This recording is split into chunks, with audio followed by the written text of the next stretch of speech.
ఆధునికంగా ఎంత అభివృద్ది చెందుతున్నా దేశంలో కూలీల కొరత రైతులను వేధిస్తోంది. ఈ సమస్యకు చెక్ పెట్టాలని సంకల్పించుకున్నారు ఆ ఇంజనీరింగ్ విద్యార్థులు.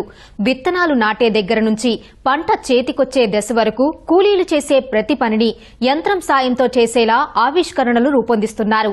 ఐఐటి హైదరాబాద్ లో నిర్వహించిన ఇన్నోవేషన్ డే కార్యక్రమంలో వాటి నమూనాలను ప్రదర్శించారు.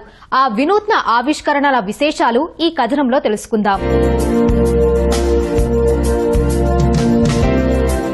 ఉన్న రంగాల్లో ఆక్వాకల్చర్ మంచి దిగుబడినిస్తోంది. కానీ రైతులు పండిన ఉత్పత్తిని తానే గ్రేడింగ్ చేసుకుని నిర్ణీత ధరకు విక్రయించలేకపోతున్నాడు. దీనిని అధిగమించడానికి చెరువు వద్దే రొయ్యలను గ్రేడ్ చేసుకునేలా యంత్రాన్ని తీసుకొచ్చారు ఈ యువకులు. ఆ ఆవిష్కరణ ప్రత్యేకతలను ఇలా వివరిస్తున్నారు. మా ప్రోడక్ట్ వచ్చేటప్పుడు స్ట్రీమ్ ఫార్మింగ్, ఆక్వా ఫార్మింగ్ లో వస్తుంది. మనం ఏంటంటే క్వాలిటీ అసెస్మెంట్ అండ్ గ్రేడింగ్ చేస్తాం కంప్లీట్ గా.